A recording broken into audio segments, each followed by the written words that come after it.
다음 발표는 전준영, 신건우, 윤예주, 홍슬기 학생과 정서화 퍼실리테이터로 구성된 청년 지역 문제 해결단의 순서입니다. 생활 데이터 분석을 통한 유성구 프로젝트를 주제로 발표를 준비했는데요. 지금부터 청년 지역 문제 해결단 팀의 발표를 들어보도록 하겠습니다. 여러분 큰 박수로 맞이해 주십시오.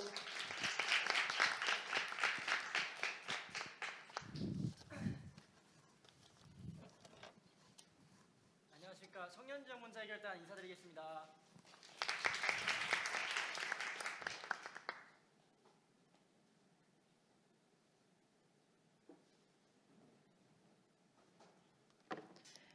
안녕하세요. 생활 데이터 분석을 통한 주민 맞춤형 유성구 프로젝트를 최종 발표 시작하도록 하겠습니다. 저희는 프로젝트를 진행한 청년 지역 문제 해결단입니다. 앞으로 진행될 발표는 간단한 유성구 소개, 프로젝트 진행 방향 정리, 유성구 실질생활권과 설문 진행 내용을 설명하고 실질생활권별 공공서비스 개선안 도출, 질의응답을 하는 것으로 마무리하도록 하겠습니다. 첫째로 우리 프로젝트의 배경이 된 대전광역시 유성구를 소개하도록 하겠습니다. 프로젝트에서 가장 중요한 의미를 갖는 하위행정구역은 13개 행정동, 53개 법정동으로 구성되어 있어 행정구역이 다소 넓고 복잡하다는 특징을 가지고 있습니다. 다음으로 프로젝트 진행 방향을 정리해 보도록 하겠습니다. 초기 프로젝트 진행 방향은 다소 추상적이고 복잡한 방향으로 프로젝트를 진행하고자 하였고 중간 발표 피드백 이후 보다 명확한 방향으로 수정하였습니다. 앞서 설정한 방향을 토대로 구성한 최종 프로젝트는 교통 데이터 분석을 통해 실질 생활권을 설정한 뒤 주민 설문으로 생활권별 필요 정책 분야를 파악하고 이에 따라 현황을 데이터로 점검한 다음 실질 생활권별 공공서비스 개선안을 도출하는 것으로 설정하였습니다.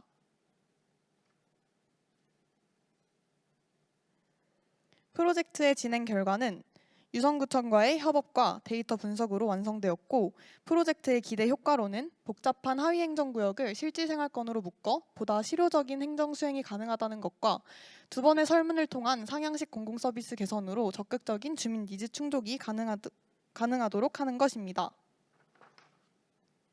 프로젝트 진행 방향을 최종 정리해보면 먼저 유성구 교통카드 데이터를 활용하여 실질생활권을 설정한 뒤 두 번째 단계로 유성구 전체 행정동을 대상으로 주민 설문을 진행하였습니다.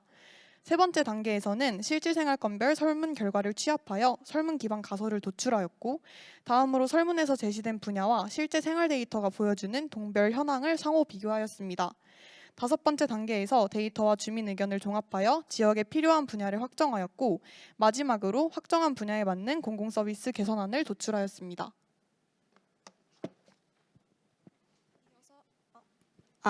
이어서 실질생활권을 설정한 방법에 대해서 설명드리도록 하겠습니다.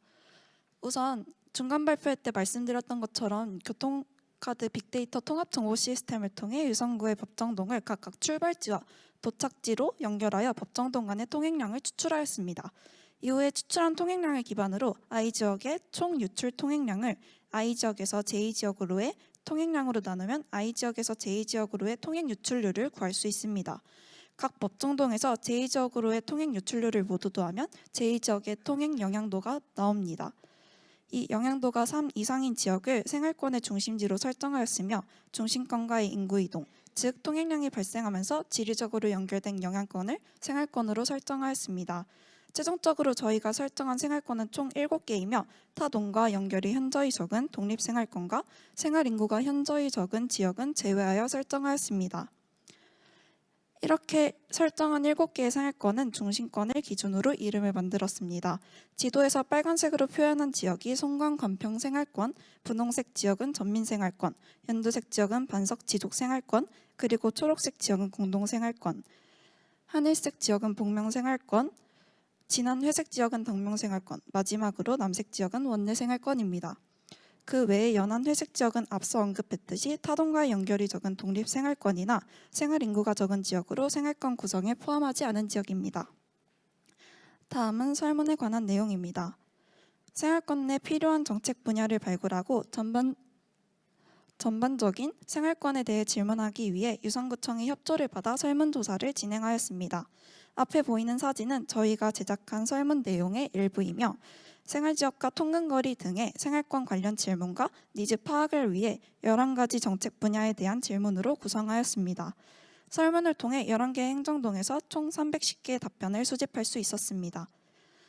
이렇게 수집한 답변을 정리해 보았을 때 각 동에서 11개 정책 분야의 하위 질문에서 다음 사진과 같이 유의미하게 많은 답변을 얻은 세부 정책 분야 항목을 각 동의 주민이 필요로 하는 정책 분야로 결정하였습니다. 오른쪽에 정리한 것은 행정동별로 주민이 필요로 하는 정책 분야를 나타낸 것입니다.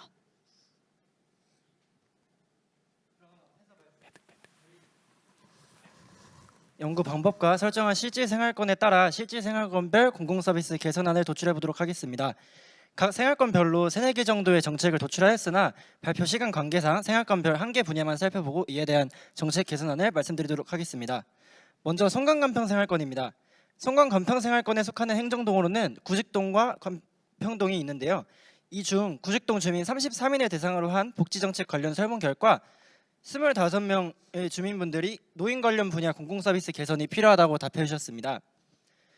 이러한 주민 니즈를 바탕으로 송강간평 생활권의 노인시설 현황을 파악해 보았습니다. 파란색 점은 경로당을 뜻하고 빨간색 점은 노인복지관을 뜻하는데요. 송강간평 생활권의 구직동, 간평동 모두 전반적으로 노인시설이 고루 분포하고 있음을 알 수 있습니다. 노인 인구의 비율 측면에서도 구직동을 살펴보면 구직동의 노인 인구는 3,512명으로 전체 구직동 인구의 10%를 차지하고 있습니다. 유성구 평균 노인 인구 3,105명, 비율 11%와 비교했을 때 평균 비율에는 미치지 못하지만 노인의 수는 많은 것을 알 수 있습니다. 이러한 주민 니즈와 구직동 내 노인 시설과 노인 인구 현황을 비교한 결과 노인 시설의 분배 측면에서는 충분한 노인 시설의 지원이 이루어지고 있다고 생각합니다. 하지만 주민의 니즈가 존재하기에 이 노인 시설에 대한 시설의 개선을 꾀하고자 합니다. 노인들의 복지 증진을 위한 스마트 경로당 시스템이 현재 유성구에 시행되고 있는데요. 이 시스템에 즐길 수 있는 분야를 확장하고 시스템 이용을 좀 더 효과적으로 돕기 위한 인력을 공공 일자리로서 경로당에 추가로 배치하는 등 노인 서비스 개선을 위한 노력을 하고 동시에 일자리 문제 해결에도 기여하고자 합니다. 두 번째는 전민생활권입니다. 전민생활권은 전민동 주민 27인을 대상으로 한 마을자치 정책 관련 설문에서 15명의 주민분들이 마을공동체 분야의 공공서비스 개선이 필요하다고 답해 주셨습니다. 이러한 주민 니즈를 바탕으로 전민생활권의 마을공동체 현황을 파악해 보았습니다. 파란색 점은 마을공동체, 빨간색 점은 마을교육공동체, 초록색 점은 마을건강공동체, 보라색 점은 공동주거공동체를 뜻하는데요. 전민동의 경우 마을공동체 1개, 마을주택 공동체 1개로 총 2개의 마을공동체를 갖고 있습니다. 이는 타 동보다 확연히 적은 개수를 가지고 있습니다.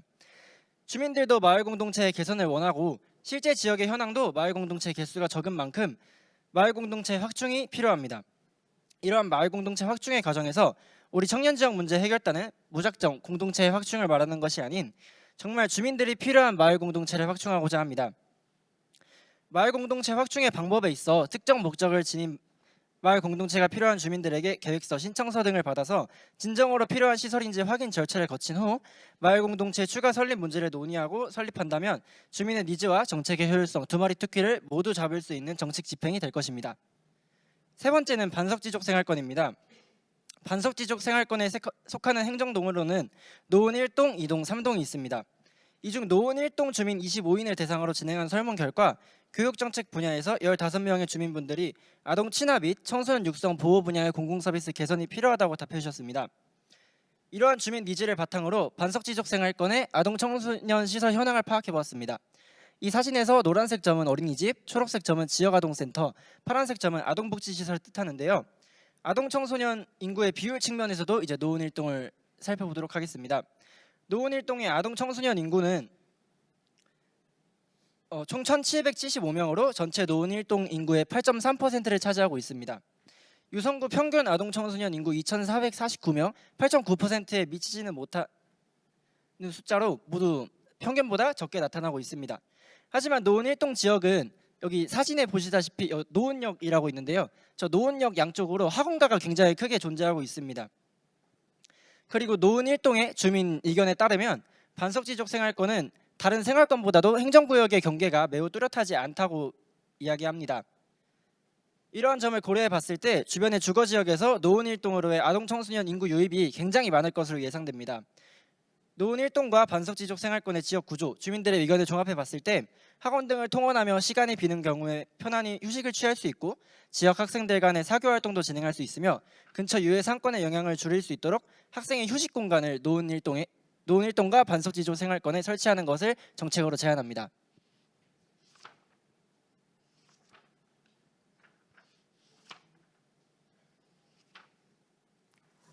이어서 공동생활권 발표하겠습니다. 공동생활권은 저희가 학교를 다니면서 주로 생활하는 지역인 만큼 답사와 인터뷰를 중심으로 정책 제안의 기반을 마련하였습니다. 앞 사진과 같이 공동 내에는 심각한 도로변 주차 문제가 발생하고 있는데요. 저희는 이 원인을 주차 공간 부족으로 예상하였습니다. 실제로 주차장 데이터 분석 결과 공동 내 공영 주차장이 차량을 수용할 수 있는 수는 118대, 민영 주차장이 수용할 수 있는 수는 82대로 총 200대에 불과합니다. 이는 유성구 전체 일평균 주간 유동 인구 수가 26,496명인 것에 비해 공동의 일평균 주간 유동 인구 수인 63,708명이라는 이용률에 비하면 턱없이 적은 수라고 생각이 듭니다. 또한 주민 인터뷰 결과 요즘 학교 주변 거리에서 많이 이용되는 개인형 이동장치의 무분별한 주차와 다수 차량의 도로변 주차로 인해 공동생활권의 환경이 더욱 복잡해지고 크고 작은 사고가 많이 일어나게 되었다는 응답이 다수 발생했습니다. 따라서 공동생활권에 주차장의 증설뿐만 아니라 개인형 이동장치, 비질서적 주차 단속 등의 복합적 해결 방안을 제시합니다. 다음은 복명생활권입니다. 주민 설문 결과 복명생활권에서도 주차 분야의 공공서비스 개선이 필요하다는 답변이 가장 많이 나왔습니다. 이를 토대로 복명생활권에서는 유동인구수에 비해 주차장이 많이 부족할 것이다 라는 가설을 세웠고, 가설을 검증하기 위해 복명생활권 내 유동인구수 대비 주차장 개수를 파악하였더니 유성구 전체 평균 유동인구 166.4명당 유성구 전체에는 평균 인구 유동인구수의 166.4명당 1개의 주차장이 있었지만 복명생활권은 128.4명당 1개로 유성구 전체 평균보다 주차 공간이 넉넉하다는 의외의 결과가 나왔습니다. 그럼 타 동네보다 주차 공간이 넉넉한데 왜 주차 문제가 설문조사에서 독보적인 1등이 되었을까라는 의문점을 가지고 데이터들을 더 살펴보았더니 복명생활권 내 주차장의 대부분은 특정 상업시설을 방문할 때에만 제한적으로 이용 가능한 민영 주차장이 대부분을 차지하고 있었습니다. 복명동을 예로 들면 민영 주차장은 595대, 공영 주차장은 385대로 확연한 개수 차이를 가지고 있습니다. 이에 저희는 복명생활권 내 다목적 공영 주차장을 증설 또는 민영 주차장과의 협상, 협의를 통한 민영 주차장 개방이라는 정책을 제안합니다. 다음 덕명생활권입니다. 덕명생활권은 설문 결과 노인 관련 분야의 공공 서비스 개선이 필요하다라는 답변이 가장 많이 나왔는데요. 이를 바탕으로 아까도 똑같은 방법으로 노인들을 위한 대표적인 공공 서비스인 경로당과 노인복지관의 분포를 유성구 지도에 시각화하여 나타내 보았습니다. 지도를 보시면 초록색 구간이 덕명생활권인데요. 다른 위쪽 동네와는 다르게 좀 경로당들이 분산돼서 분포하고 있다는 걸 알 수 있는데요. 이 좀 더 구체적으로 알아보기 위해 덕명생활권 내 노인 인구 구성 비율 데이터를 분석한 결과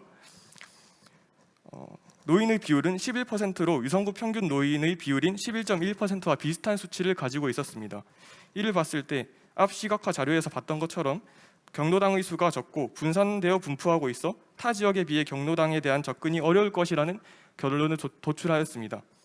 따라서 분산 분포되어 있는 덕명생활권 내의 경로당을 관리하는 중앙관리체를 두어 각 경로당에 대한 접근 지원을 중심으로 다른 종합적 서비스를 지원하자는 정책을 제안합니다.